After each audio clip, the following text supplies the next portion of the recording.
నమస్కారం ఘంటారావానికి స్వాగతం. ముందుగా ప్రధానాంశాలు. సీఎం సూచనలతో సాధారణ మహిళగా తెలంగాణ తల్లి. ఈటీవీ ముఖాముఖిలో విగ్రహ రూపకర్తల వెల్లడి.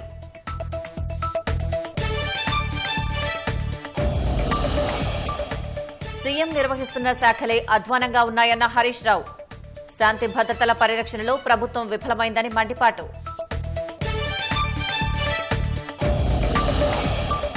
భద్రాద్రి జిల్లా అశ్వారావుపేట సమీపంలో లారీ బైక్ ఢీ. 2 మృతి, మరొకరి పరిస్థితి విషమం.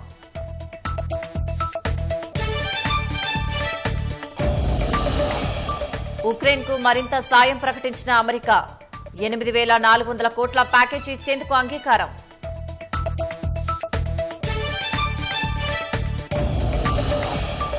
సిరియా యుద్దంలో అమెరికా జోక్యం చేసుకోకూడదన్న ట్రంప్. మనకు మిత్రదేశం కాదని స్పష్టీకరణ.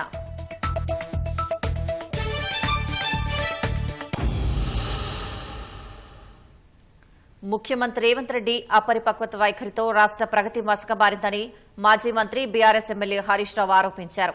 అశాంతి అలజడితో తెలంగాణ అట్టుడుకుతోందని ధ్వజమెత్తారు. కాంగ్రెస్ పాలన తీరుపై ఏడాది పాలన ఎడతెగని వంచన పేరుతో తెలంగాణ భవన్లో ఛార్జిషీట్ విడుదల చేశారు. దేశానికి దిక్సూచిలా కేసీఆర్ పాలిస్తే నవ్వుల పాలయ్యేలా సీఎం రేవంత్ మార్పు తెచ్చారని ఎద్దేవా చేశారు. కాంగ్రెస్ ఏడాది పాలన వైఫల్యాలపై బీఆర్ఎస్ విమర్శల దాడి పెంచింది. ఏడాది పాలన ఎడతెగని వంచన పేరుతో తెలంగాణ భవన్లో హరీష్ రావు ఛార్జిషీట్ విడుదల చేశారు. రాష్టంలో ప్రజాస్వామ్యం ఖూనీ అయిందని ఆరోపించిన హరీష్ రావు గాంధీ భవన్లో ఇచ్చే సూచనల ఆధారంగా చట్టాలు చేస్తున్నారని ధ్వజమెత్తారు. సీఎం రేవంత్ ప్రతికూల వైఖరితో రాష్ట అభివృద్ది కుంటుపడిందని విమర్శించారు. హైడ్రా పేరిట కూల్చివేతలతో విధ్వంసం సృష్టించారని మండిపడ్డారు. ప్రతిపక్షాలకేమో తిట్లు, ప్రజలకేమో కొట్లు, దేవుళ్ల మీదనేమో ఒట్లు, తాను తన వారికి అక్రమంగా సంపాదించిన నోట్లు. తిట్లు, కొట్లు, ఓట్లు, నోట్లు. ఇది రేవంత్ పాలన. ఇకపోతే ముఖ్యమంత్రి గారి పాలన ఒక నెగటివ్ యాటిట్యూడ్ తో ప్రారంభమైంది. అందుకే అన్ని నెగటివ్ ఫలితాలు వస్తున్నాయి. నేను ప్రజాభవన్ ముందు ఇనుప కంచెలు గులగొడుతున్నా అని ఆయన ప్రారంభమే కూల్చివేతలతో ప్రారంభమైంది. ఆయన అడుగులన్నీ నెగటివ్ యాటిట్యూడ్ తోనే ప్రారంభమైనాయి. ఇచ్చిన హామీలు నెరవేర్చలేని తన అసమర్థతను కప్పిపుచ్చుకోవడానికి శ్వేత పత్రాల పేరిట రోధ పత్రాలను ప్రవేశపెట్టారు. దివాలా తీసిందనే నెగటివ్ ఇమేజ్ రాష్ట్రం నెత్తిన రుద్దారు. పాము మంత్రం వేసిన వాడు పాము కాటికే పోయినట్టు ఈ ప్రభుత్వం తాము పన్నిన ఉచ్చులో తామే పడ్డారు.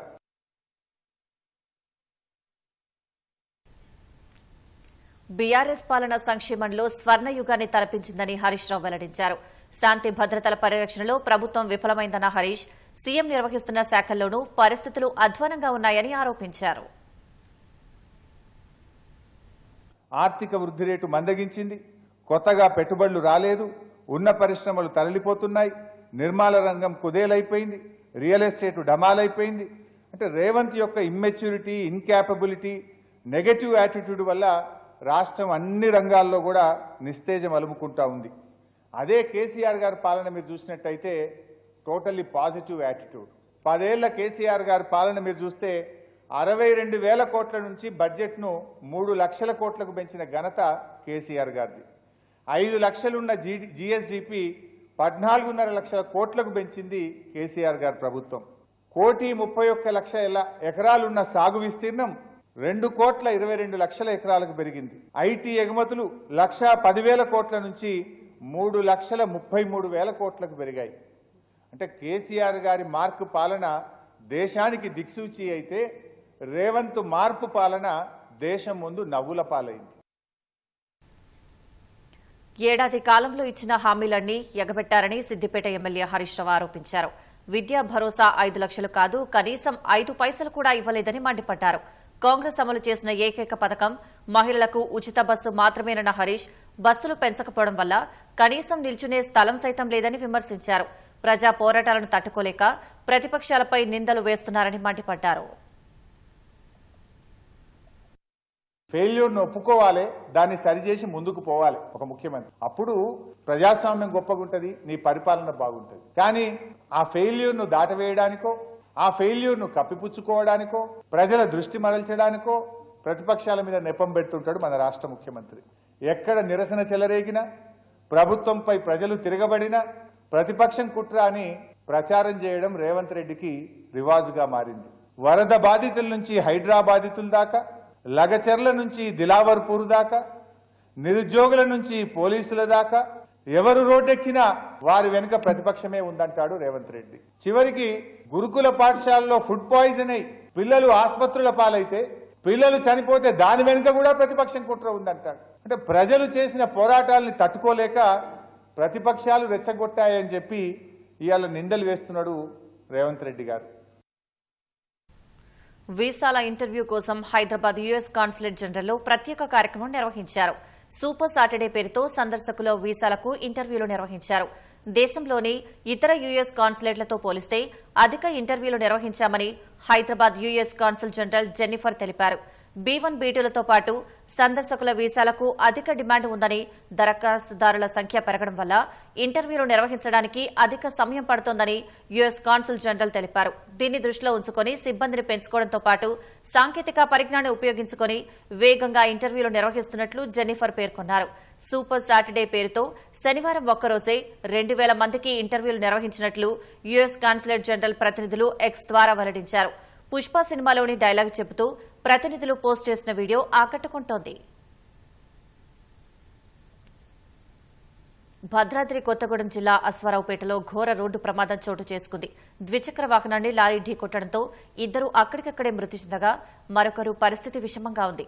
ఆంధ్రప్రదేశ్లోని ఏలూరు జిల్లా అంకపాల్యానికి చెందిన వీరబత్తుల మనోజ్, మొగిలి వీరభద్రయ్య స్థానికంగా ఉండే ఉపాధ్యాయుడు వెంకటేశ్వరరావుతో కలిసి పామాయిల్ తోటకు పురుగుమందు పిచికారీ చేసేందుకు ద్విచక్ర వాహనంపై వెళ్తున్నారు.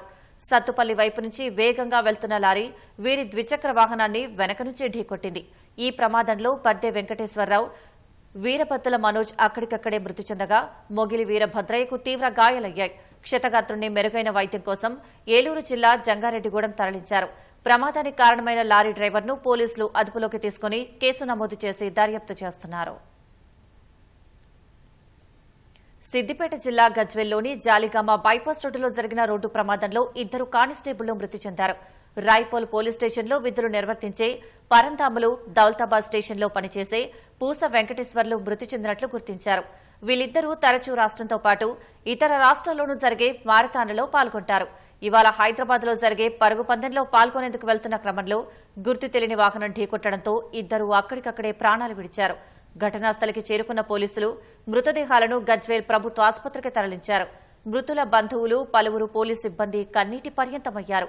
కానిస్టేబుళ్ల మృతిపై దిగ్భ్రాంతి వ్యక్తం చేసిన మాజీ మంత్రి హరీష్ రావు వారి కుటుంబాలను ఆదుకుంటారని స్పష్టం చేశారు. ఛత్తీస్గఢ్ బీజాపూర్లోని పోలీస్ బేస్ క్యాంప్పై మరోసారి మావోయిస్టులు రాకెట్ లాంచర్లతో విరుచుకుపడ్డారు. పామేడ్ పోలీస్ స్టేషన్ పరిధిలోని జీడిపల్లి 2 క్యాంప్పై మావోయిస్టులు దాడి చేశారు. వెంటనే స్పందించిన భద్రతా బలగాలు ఎదురు కాల్పులు జరిపాయి. 2 రోజుల వ్యవధిలోనే మావోయిస్టులు మరోసారి దాడికి తెక్కగా ఓ జవాన్కు గాయాలయ్యాయి. మావోయిస్టుల నిర్మూలనకు బలగాలు అడవుల్లో భారీగా బేస్ క్యాంపులు ఏర్పాటు చేసుకుంటూ రోజూ కూంబింగ్ నిర్వహిస్తున్నాయి. ఈ నేపథ్యంలో మావోయిస్టులు తమ ఉనికి కోల్పోకుండా బేస్ క్యాంపులపై దాడులకు దిగుతున్నారు. GOC bison division AP, Telangana ఆధ్వర్యంలో నెక్లెస్ రోడ్డు వద్ద ఉన్న 125 అడుగుల అంబేద్కర్ విగ్రహం నుంచి 4K, 5K, 12K మీటర్ల పరుగు నిర్వహించారు. సదరన్ స్టార్ కార్నర్ రన్ పేరిట జరిగిన ఈ పరుగును ప్రముఖ బాక్సర్ నిఖత్ జరీన్ ప్రారంభించారు. అంబేద్కర్ విగ్రహం నుంచి నెక్లెస్ రోడ్డు చుట్టూ సాగిన ఈ పరుగులో సైనికుల, ఆర్మీ కుటుంబ సభ్యులు, వృద్ధులు పెద్ద ఎత్తున పాల్గొన్నారు. ఈ పరుగును ప్రారంభించడం సంతోషంగా ఉందని నిఖత్ జరీన్ అన్నారు. వయోవృద్ధులను ప్రోత్సహించేందుకు ఈ పరుగు నిర్వహించినట్లు ఆర్మీ అధికారులు వెల్లడించారు. ఆర్మీ అధికారులు ఈ రన్ను నిర్వహించడం చాలా సంతోషంగా ఉందని రన్లో పాల్గొన్న వారు ఆనందం వ్యక్తం చేశారు. హనుమకొండ జిల్లా ఎల్కతుర్తి మండలం బావుపేట క్రాసింగ్ సమీపంలో కాకతీయ కెనాల్లో ప్రమాదవశాత్తు లారీ పడిపోయింది. లారీ ముందు భాగం నుజ్జునుజ్జైంది. వరంగల్ నుంచి కరీంనగర్ వైపు ఇసుక లోడ్తో వెళ్తుండగా తెల్లవారుజామున అదుపు తప్పి కెనాల్లో పడినట్లు సమాచారం. ప్రమాదంలో తీవ్రంగా గాయపడిన లారీ డ్రైవర్, క్లీనర్ను వరంగల్ ఎంజీఎం ఆసుపత్రికి తరలించారు. డ్రైవర్ నిద్రమత్తులో ఉండడమే ప్రమాదానికి కారణమని సమాచారం.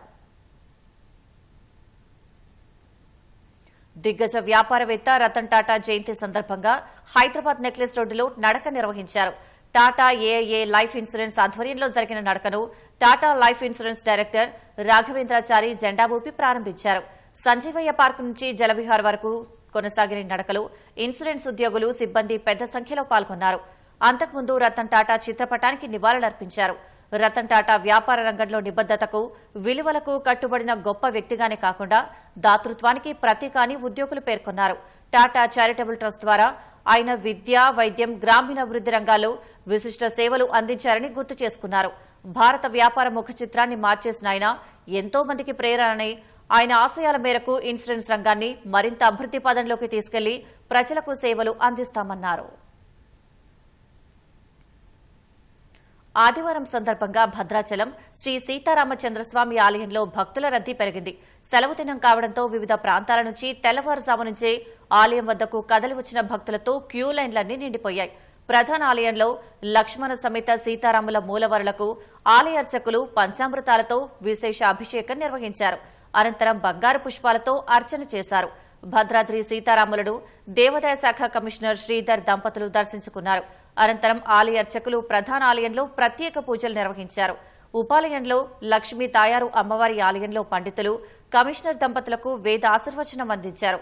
అనంతరం దేవాదాయ శాఖ కమిషనర్, ఆలయ అధికారులు వైదిక కమిటీతో సమావేశమయ్యారు. ప్రభుత్వం చేపట్టనున్న మాడవీధుల వెడల్పు, కళ్యాణ మండపం వంటి అభివృద్ది కార్యక్రమాలపై చర్చించినట్లు సమాచారం. ప్రముఖ పుణ్యక్షేత్రం యాదాద్రి లక్ష్మీ నరసింహస్వామి దేవస్థానానికి కార్తీక మాసంలో భారీగా ఆదాయం సమకూరింది. కార్తీక మాసం నెల రోజులలో వివిధ రూపాలలో 18 కోట్లకు పైగా ఆదాయం చేకూరిందని ఈవో భాస్కర్రావు వెల్లడించారు. వ్రతాలు, దర్శనాలు, భక్తుల ద్వారా విరాళాలు, కొండపైకి వాహన ప్రవేశం తదితర రూపాల్లో 18 కోట్ల 3 లక్షల ఆదాయం చేకూరిందని తెలిపారు. కిందటి ఏడాదిలో 15 కోట్ల 8 లక్షలు రాగా ఈ ఏడాది 2 కోట్ల 95 లక్షలు అధిక ఆదాయం వచ్చిందన్నారు. కార్తీక మాసంలో స్వామివారి సేవలో పాల్గొనేందుకు భక్తులకు ఇబ్బందులు కలగకుండా మెరుగైన సౌకర్యాలు కల్పించడంతో భక్తుల తాకిడి భారీగా పెరిగిందని ఈవో భాస్కర్రావు తెలిపారు. ముఖ్యమంత్రి రేవంత్ రెడ్డి సూచనల మేరకు పోరాట స్ఫూర్తితో కూడిన సాధారణ మహిళని తెలంగాణ తల్లిగా రూపొందించినట్లు Jawaharlal Nehru architecture and fine arts university in charge VC professor T Gangadhar తెలిపారు. కిరీటాలు, ఆడంబరాలు లేని తెలంగాణ తల్లి ఉండాలని సీఎం సూచించారన్నారు. గంగాధర్ చిత్రీకరించిన తెలంగాణ తల్లిని సచివాలయ ప్రాంగణంలో ఏర్పాటు చేసేందుకు సుమారు నెలన్నర రోజులు దాదాపు 100 మంది పనిచేసినట్లు ప్రముఖ శిల్పి, తెలంగాణ ఉద్యమకారుడు ఎంవి రమణారెడ్డి తెలిపారు. తెలంగాణ తల్లి రూపం, విగ్రహం, రూపశిల్పులు గంగాధర్, రమణారెడ్డితో ఈటీవీ ముఖాముఖి. తెలంగాణ తల్లి రూపకల్పనలో ప్రముఖ పాత్ర పోషించిన 2 కీలక వ్యక్తులు మనతో ఉన్నారు. అందులో ఒకరు ప్రొఫెసర్ టి గంగాధర్ గారు, అదేవిధంగా ఎంవి రమణారెడ్డి గారు. ఓకే, ముందుగా సార్, అంటే చాలా కీలకమైన తెలంగాణ ప్రజల మనోభావాలకు సంబంధించిన ఒక కీలకమైన అంశాన్ని ప్రభుత్వం మీకు అప్పగించింది. అయితే ఈ రంగంలో, ఫైన్ ఆర్ట్స్ రంగంలో మీకున్న అనుభవం, అదేవిధంగా మీకున్నటువంటి గతంలో చేసిన ఉన్నటువంటి అనుభవాలు ఏంటి సార్? బేసికల్గా నేను ఒక ఇల్లస్ట్రేటర్ని. డ్రాయింగ్ అనేది ఎవరికైతే దాంట్లో కమాండ్ ఉంటుందో వాళ్ళకు ఆ విజువలైజేషన్ కూడా కమాండ్ ఉంటుంది. ఇప్పుడున్న ముఖ్యమంత్రి నాకు ఒక 35 ఏళ్ళ పరిచయం. నేను college of fine arts principal కాబట్టి అండ్ ప్రత్యేకంగా నాకు పిలిచి అయినా మనము తెలంగాణ తల్లిని మళ్ళీ ఒకసారి డిజైన్ చేయాలి అని అన్నారు. మనకి ఏంటంటే లేదా ఆ కిరీటాలు, ఆ ఆభరణాలు, ఆడంబరాలు కాకుండా పోరాట ప్రతిమ కలిగిన ఒక సాధారణ మహిళ, ఇలాంటివి మనకు ఉండాలి. పోరాటంలో చాలా మంది సాధారణ మహిళలు ఉన్నారు, అందరు ఉన్నారు. ఆయన మీరు దీనికి తగ్గట్లేదా కొన్ని డిజైన్స్ తీసుకురమని చెప్పారు నాకు. మీరు ఆ డిజైన్ చేసేటప్పుడు, డ్రాయింగ్ చేస్తున్నప్పుడు మీకు ప్రధానంగా ఏ అంశాలను పరిగణలోకి తీసుకున్నారు?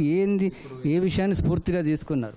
అక్కడ పోరాటం కోసం లేదా రకరకాల, అంటే పోరాటంలో ఏదైతే చేతులు పైకి లేబట్టడం, రకరకాల పోస్చర్స్ ఉండే, నడుస్తూ భావంలో ఉద్వేగంగా ఉన్న కొన్ని డ్రాయింగ్స్ చాలానే చేశాను అట్లాంటివి. సో ఆయనకు అవన్నీ మనకు ఏంటంటే అయిపోయిన దాన్ని మనం మళ్ళీ ఇప్పుడు చూపించడం కాదు. సాధారణంగా పోరాట ప్రతిమ కలగాలనేది, కనబడాలనంటే లేదా ఆ కొంగు అనేది లేదా నడుముకు చెక్కుకోవడం అంటే అది కూడా అదే సింబాలిక్గా చూపిస్తుంది. కాబట్టి ఇది ఏదైతే ఉంది కదా, ఈ కొంగు అనేది పర్టికులర్ కదా, ఇది మన దగ్గర ఎప్పటికైనా పనికి వెళ్ళినా ఏదైనా పోరాటం ఉన్నా కూడా ఇది ఏంటంటే సింబాలిక్గా దాన్ని చూపిస్తుంది. దీన్ని డ్రాయింగ్ చేయించాను. అప్పుడు ఈ హస్తం అనేది లేదా సాధారణంగా ఉండే మామూలు కిందికి, కానీ అది కాకుండా అభయ హస్తం ఉండాలి. అంటే ఆల్రెడీ లేదా మనకు తెలంగాణ వచ్చింది, తెలంగాణ వచ్చేలాక ప్రజలందరికీ లేదా ఒక అభయం ఇస్తున్నట్టు ఉండాలి. రాష్ట్రానికి పంటలను అవి చూపించాలి మనం అని చెప్తే దానికి తగ్గట్టు లేదా వరి, మొక్కజొన్న, జొన్న, ఇంకా సజ్జలు అవి దాంట్లో చూపించాం. మెయిన్లీ చీరకు లేదా కలర్స్ రకరకాలు చూసి ఆయన ఒకటే అన్నాడు, పచ్చని రాష్ట్రంలాగా కనబడాలంటే ఒక పచ్చని చీర ఉంటే మనకు బాగుంటుంది అని చెప్పి లేదా ఆయన గ్రీన్ కలర్ సెలెక్షన్ మటుకు అయినది. అది పెద్ద డిజైన్లో మటుకు మళ్ళీ నేను ఒకటి చెప్పాను సార్, ఇందులో కాన్సెప్ట్ ఒకటి ఇన్వాల్వ్ చేయాల్సి వస్తుంది. ఎందుకంటే సాధారణ మహిళ కరెక్టే కానీ ఈ తెలంగాణ తల్లి తీసుకురావడానికి ఎంతమందో పోరాడారు. ఆ పోరాటాన్ని చూపించాలంటే అని చెప్పి నేనేం చేసినాను, ఒక పెడెస్టల్ లాంటిది చేసి దాంట్లో ఆ పిడికిళ్ళు బిగించిన హ్యాండ్స్ కొని పెట్టాను. ఎందుకంటే ఆ హ్యాండ్స్ రకరకాలుగా ఉంటాయి. రకరకాల వర్గాల వాళ్ళు, రకరకాల సబ్బండ వర్గాలు అంటాం కదా, వర్ణాలు అట్లా అంటే బహుజనులు వీళ్ళందరూ పోరాడితేనే ఇది వచ్చింది, సాధించాము అనడానికి ఆ పెడెస్టల్లో నేను చూపించాను. ఇప్పటివరకు ఉద్యమ కాలం నుంచి ఉన్న తెలంగాణ తల్లిని రూపొందించింది కూడా మీరే. అయితే అందులో ఉన్నటువంటి ప్రధానంగా కిరీటం, చేతిలో బతుకమ్మ, కాళ్ళకు ముఖ్యమంత్రి గారు అదే దాన్నే దృష్టిలో పెట్టుకొని మనము కిరీటాలు అవి ఆడంబరాలు కాదు, మనకి కావాల్సింది పోరాటం ప్రతిమ కలిగిన మహిళ. అంటే తల్లి అనేది లేదా సాధారణ మహిళ ఉంటుంది, ఆ సాధారణ మహిళ కూడా లేదా సమయానికి లేదా పోరాట ప్రతిమ కూడా రూపుదాల్స్తుంది. సో అట్లాంటి ఆకారం ఉండాలి. కానీ ఇవన్నీ ఆడంబరాలు, కిరీటాలు అవన్నీ వద్దన్నారు. అప్పుడు ఆ రూపం ఇవ్వడంలో కేసీఆర్ ఉద్దేశాలు, ఆలోచనలు ఏంటి సార్? అప్పుడు ఆ కేసీఆర్ గారు లేదా జనరల్గా భారత మాతలాగా ఉండాలి మనకి అని చెప్పి ముఖ్యంగా అక్కడ చెప్పిందంటే భారత మాత కిరీటం ఉంటుంది. ఆ ఒకదాని మటుకు నేను కొంచెం కిరీటం యాడ్ చేసి ఆ తర్వాత మళ్ళీ బతుకమ్మ కూడా ఉండాలన్నారు, దానికి బతుకమ్మ యాడ్ చేసి అప్పుడు ఒక ఆర్టిస్ట్గా ఆయన అప్పటి కేసీఆర్ గారు ఉద్యమకారులు ఆయన చెప్పినట్టు ఆయన కోసం నేను చేశాను. ఇప్పుడు నేను ఒక ఆర్టిస్ట్గానే కానీ ఒక ప్రొఫెసర్గా ప్రిన్సిపల్కి బాధ్యతలు చెప్పారు కాబట్టి ఇప్పుడు ఆయన కోరిక మటుకు సో ఆయన దాంట్లో కూడా ఒక కాన్సెప్ట్ ఉంది ఇప్పుడున్న ముఖ్యమంత్రికి. సో దాని తగ్గట్టు కూడా లేదా నాకేంది మనం ఒక చిత్రకారులము దాన్ని ఎలా చూపించాలి, రకరకాలుగా అడుగుతారు ఎవరైనా కూడా. సో నేను అనుకున్న దానికి లేదా ఆయన వాళ్ళు అనుకున్న దానికి నేను ఒక రూపం మటుకు ఇచ్చాను. నేను అంటే ఒక సగటు తెలంగాణ మహిళను స్ఫూర్తిగా తీసుకొని చిత్రీకరించామంటున్నారు, కానీ ఆ దేవతామూర్తి రూపంలో ఒక అభయస్తం ఇస్తున్నట్టుగా మళ్ళీ ఇలా డిజైన్ చేశారు. తల్లిలు కూడా అభయస్తం ఇవ్వరా? ప్రజలకు తన పిల్లలకు అభయస్తం ఇస్తారు కదా, అది అక్కడ అభయస్తం అనేది దేవత అక్కడ కాదు, తల్లులు కూడా ఇస్తారు. తల్లులు కూడా లేదా పిల్లల్ని ఆశీర్వదిస్తారు. అభయస్తమే ఎవరని ఇవ్వచ్చు. మీద ఈ కీలకమైన ఘట్టంలో క్రియాశీలక పాత్ర పోషించేందుకు మీరు ఎలా భావిస్తున్నారు? నాకు ఇది ఒకటి అద్భుతమైన సంఘటన, మంచి అంటే ఒక గుర్తింపు వేస్తుందనేది ఒక ఆశ నాకు. గంగాధర్ గారు చిత్రీకరించిన ఈ తెలంగాణ తల్లిని కాంస్య విగ్రహ రూపంలో మలిచింది రమణారెడ్డి గారు. రమణారెడ్డి గారు, గతంలో మీకున్నటువంటి విగ్రహాల రూపకల్పనలో అది తెలంగాణ ఉద్యమ సమయంలో మీకున్నటువంటి అనుభవాలు? సో నేను 2009 నుంచి కూడా తీవ్రంగా తెలంగాణ ఉద్యమంలో భాగస్వామ్యమై చాలా తిరగడం జరిగింది. సో ఇక్కడ ట్యాంక్ బండ్ మీద ఉన్నటువంటి అమరజ్యోతి కానీ, రాజీవ్ గాంధీ విగ్రహం కానీ, సో చాలా వరకు నేను శిల్పాల్లో ఈ తెలంగాణ వచ్చిన తర్వాత పాల్పంచుకోవడం జరిగింది. దాని క్రియేషను, దాన్ని తయారు చేయడం జరిగింది. సో ముఖ్యంగా ఇప్పుడున్నటువంటి ఏదైతే ఈ తెలంగాణ తల్లి విగ్రహం ఉందో ఇది ఒక సామాన్య స్త్రీలాగా ఉండాలి, ప్రజల తెలంగాణ తల్లిలాగా ఉండాలి అనే ఒక అభిప్రాయంతో గౌరవ ముఖ్యమంత్రి గారు ఒక ఇన్స్ట్రక్షన్ ఇవ్వడం జరిగింది. అండ్ రేవంత్ రెడ్డి గారు స్వయంగా కళాకారుడు. సో రేవంత్ రెడ్డి గారు స్వయంగా ఈ ఫైన్ ఆర్ట్స్ కాలేజీలో ఎంట్రన్స్ రాయడము ఏదో విషయాల్లో ఆయనే దీన్ని కంటిన్యూ చేయకపోవడం, బ్రేక్ చేయడం జరిగింది.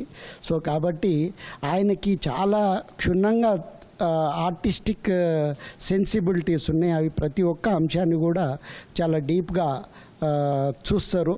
సో ఆ రకంగా ఇప్పుడు ఈ ప్రజా ఉద్యమాల ద్వారా తెలంగాణ అనేది ఆవిర్భవించింది అనే భావన అక్కడ వ్యక్తం కావాలి అనే ఉద్దేశాన్ని ఆయన పర్యవేక్షణలో సో ఆయన ప్రతి చిన్న విషయాన్ని కూడా చాలా క్షుణ్ణంగా పరిశీలించి మరి అంతా ఎక్కడో దూరంగా ఇంటీరియర్లో ఉన్న పెద్దంబర్పేటలో ఉన్న మా వర్క్షాప్ కూడా ఆయన స్వయంగా రావడం. సో దీన్ని ఒక మంచి భావనతోటి, సౌహృద్భావంతో ఇది ప్రజల తెలంగాణ తల్లిలా మన్నన పొందాలనే భావంతో ఆయన ఈ ప్రాజెక్ట్ని తీసుకున్నాడు. ఓకే, ఇప్పుడు సచివాలయం ప్రాంగణంలో ఏర్పాటు చేయబోతున్నటువంటి విగ్రహం అంటే దాని స్పెసిఫికేషన్స్, బరువు, ఎత్తు ఎంత ఎలా ఉంటుంది? ఇది 20 ఫీట్ల శిల్పము. అంటే తెలంగాణ తల్లి 17 ఫీట్ల హైట్ ఉంటుంది, 3 ఫీట్ల హైట్ కింద పీఠం భాగం అనేది ఉంటుంది. సో ఇది దాదాపు ఒక 7-8 వేల కిలోల బరువు ఉన్నటువంటి కాంస్య విగ్రహము. కానీ ఇది మల్టీ కలర్లో పెయింట్ చేయబడింది. సో ఇది ఒక మంచి హై క్వాలిటీ పెయింట్స్ తోటి ఇట్లా బెంజ్, BMW లాంటి కార్లు వాడేటువంటి ఇంపోర్టెడ్ కలర్స్ తోటి దాన్ని పెయింటింగ్ చేయడం జరిగింది. మొత్తం ఎంతమంది కళాకారులు మీ బృందంలో పాల్గొన్నారు? దీనికి ఎంత సమయం పట్టింది సార్ విగ్రహం తయారీకి? అంటే విగ్రహం దాదాపు 1.5 మంత్ చేయడం జరిగింది. సో దానికి ముందు చాలా గంగాధర్ గారు చాలా డిజైన్లు ఇవ్వడం అదంతా ఒక ప్రాసెస్. ఆ డిజైన్ కంక్లూజన్ అయిన తర్వాతనే ఈ శిల్పాకృతి అనేది మొదలైంది. దీంట్లో దాదాపు ఒక 100 మంది రకరకాల స్కిల్డ్ పీపుల్ సో ఇన్వాల్వ్మెంట్ ఉంటుంది. అంటే ఇప్పుడు ఫోటో మాత్రమే బయటకు వచ్చింది. అంటే విగ్రహంలో అంటే పూర్తి 3D రూపంలో ఉంటుంది కాబట్టి ఇందులో కనిపించని ఇంకా విశేషాలు అంటే వెనుక వైపున కానీ ఏమైనా ప్రత్యేకంగా ఏమైనా ఉంటాయా? అంటే ఫోటో అనేది 2 డైమెన్షనల్. ఇక్కడ కొద్దిమంది నాకు ఫోన్ చేయడం జరిగింది, ఫోటోలో ముంగట కడాలు లేవు కదా, తెలంగాణలో కడెం అనేది ఒక ఇది కదా అంటే బ్యాక్ సైడ్ నుంచి అది కనబడుతుంది. అన్నీ ఒక సామాన్య స్త్రీ ఏ రకంగానైతే ఉంటుందో హావభావాలు, కట్టు బొట్టులు, సో వాటికి సంబంధించిన ఎలిమెంట్లు అన్నీ కూడా ఈ శిల్పంలో కనబడతాయి. గతంలో ఉన్నటువంటి తెలంగాణ తల్లికి ఇప్పుడు వస్తున్నటువంటి తెలంగాణ తల్లిని పోలుస్తూ రకరకాల సోషల్ మీడియాలో కానీ బయట రకరకాల చర్చలు జరుగుతున్నాయి. దానిపైన మీరు ఏం చెప్తారు? సో చాలామందికి చాలా అభిప్రాయాలు ఉంటాయి. కాకపోతే ఎప్పుడైనా ఒక కొత్తదనాన్ని మనం సడన్గా తీసుకోలేము. ఇదివరదానిక మనకు కిరీటాలతోటి సో చాలా హంగు ఆర్భాటాలతోటి కనబడి ఒక సాధారణ స్త్రీ అయ్యేసరికి అయ్యో అనేవాళ్ళు ఉన్నారు. అద్భుతంగా ఉందనే చాలామంది మెసేజ్లు పెట్టారు. సో డిఫరెంట్ ఒపీనియన్స్ ఉన్నాయి. కానీ ఒక దేవతామూర్తి అనేది గుళ్ళో ఉండాల్సింది. మన తల్లికి ఎప్పుడు మనం కిరీటాలు పెట్టుకుని తిరగం కదా. మన ఇంట్లో పొద్దున్న లేస్తే మనం మన తల్లిని చూస్తాం, ఒక సామాన్య తల్లిలాగా చూస్తాం. సో ఆ రకంగా ఇప్పుడు పోరాటాల ద్వారా సాధించుకున్న తెలంగాణ ద్వారా మనకు ఒక తెలంగాణ తల్లిని మనం ఏర్పాటు చేసుకుంటున్నాం. అది మన ఇంట్లో మనిషిలాగా, మన హృదయంలో మనిషిలాగా ఉండాలంటే మన తల్లి ఎట్లుందో అట్లనే ఉండాలి. కాబట్టి ఇక్కడ దేవతామూర్తి తల్లి అనేది 2 బైఫర్కేట్ చూడాలి. ఇది మన సాంప్రదాయానికి సంబంధించినటువంటి కట్టుబొట్లతో ఉన్నటువంటి స్త్రీమూర్తి. మనకి ఎన్నో విశిష్టతలు ఉన్నాయి. మన రాష్ట్రం ఎన్నో గొప్ప శిల్ప సంపద ఉంది, సంస్కృతులు ఉన్నాయి. సో ఇవన్నీ భాషలు ఉన్నాయి, ఇవన్నీ ఉన్నాయి. కాబట్టి ఇప్పుడు అందులో అన్నీ మనం క్రోడీకరించలేం. సో కాబట్టి మనకు స్త్రీమూర్తి అనేది తల్లి అనేది ముఖ్యమైన అంశం. కాబట్టి ఒక సామాన్య స్త్రీ ఇది. ఇప్పుడు కొద్దిమంది అన్నారు బతుకమ్మ లేదు, లేకుంటే ఇప్పుడు బతుకమ్మ మనదే, బోనాలు మన సమ్మక్క సారాలమ్మ అసలు ప్రపంచంలోనే గొప్ప ట్రైబల్ ఫెస్టివల్, అది మనదే, సదర్ మనదే. సో ఇవన్నీ అక్కడ మనం చూపించడం అనేది కుదరదు. మరి ఈ లెక్కను చూస్తే ఒక బతుకమ్మనే ఎందుకు చూపించాలి, మిగతా వాళ్ళు బాధపడరా? సో అంటే అది డిబేటబుల్ ఇష్యూ. కానీ ఇక్కడ ఒక కళాకారుడిగా మేము చూడాల్సింది ఏంటంటే మన సంస్కృతి ఉట్టిపడేలా ఉన్నటువంటి ఒక మదర్ కావాలి. సో ఆ మదరు మనము ఏ రకంగా మనం ఈ రాష్ట్రాన్ని సాధించుకున్నాం, ఇది ఆత్మార్పణలతోటి త్యాగాలతోటి సాధించుకున్న రాష్ట్రం, త్యాగాల ద్వారానే మన తెలంగాణ తల్లి ఆవిర్భవించింది అనే అంశం అక్కడ అద్భుతంగా గంగాధర్ గారు చిత్రీకరించారు. Thank you sir. ఇది తెలంగాణ తల్లి రూపకల్పన వెనుక ఉన్నటువంటి జరిగినటువంటి కసరత్తు, అదేవిధంగా దాన్ని తీసుకున్నటువంటి జాగ్రత్తలు. ఈ నెల 9వ తేదీన ముఖ్యమంత్రి రేవంత్ రెడ్డి తెలంగాణ తల్లి కాంస్య విగ్రహాన్ని సచివాలయం ప్రాంగణంలో ఆవిష్కరించబోతున్నారు. కెమెరామెన్ నవీన్తో నగేష్ చారి, ఈటీవీ న్యూస్, హైదరాబాద్. వరంగల్ ఖమ్మం రహదారిపై ఘోర రోడ్డు ప్రమాదం జరిగింది. ఐనవోలు మండలంలోని పంతిని వద్ద కారు, డీసీఎం ద్విచక్ర వాహనం ఢీకొన్నాయి. చెట్టును బలంగా ఢీకొట్టడంతో డీసీఎం ముందు భాగం నుజ్జునుజ్జైంది. డీసీఎంలో ఇరుక్కుపోయిన డ్రైవర్ను బయటకు తీసేందుకు అరగంట నుంచి పోలీసులు ప్రయత్నిస్తున్నారు.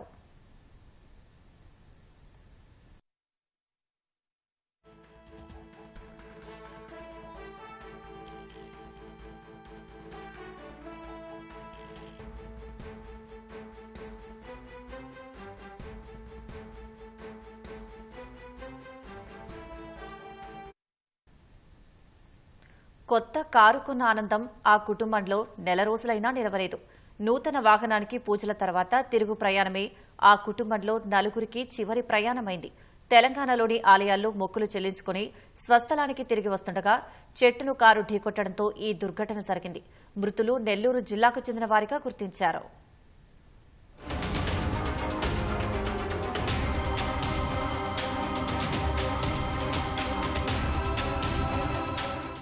పల్నాడు జిల్లాలో తెల్లవారుజామున జరిగిన రోడ్డు ప్రమాదంలో 4 వ్యక్తులు అక్కడికక్కడే మృతి చెందారు. పిడుగురాళ్ల మండలం బ్రాహ్మణపల్లి సమీపంలో అద్దంకి నార్కెట్పల్లి రహదారిపై ఈ దుర్ఘటన చోటు చేసుకుంది. ప్రమాద సమయంలో కారులో మొత్తం 8 మంది ఉన్నారు.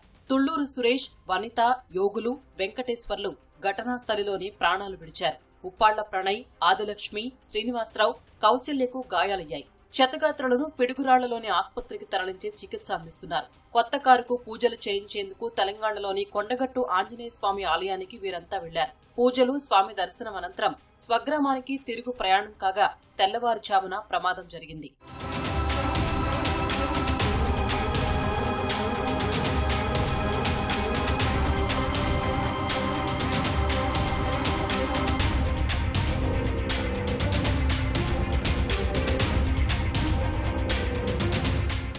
డ్రైవర్ నిద్రమత్తు అతివేగంతో చెట్టును ఢీకొట్టడం వల్లే ప్రమాదం జరిగిందని పల్నాడు జిల్లా ఎస్పీ శ్రీనివాసరావు తెలిపారు. ఘటనా స్థలాన్ని ఆయన పరిశీలించారు. ప్రమాదంపై సమగ్ర విచారణ చేస్తున్నట్లు చెప్పారు.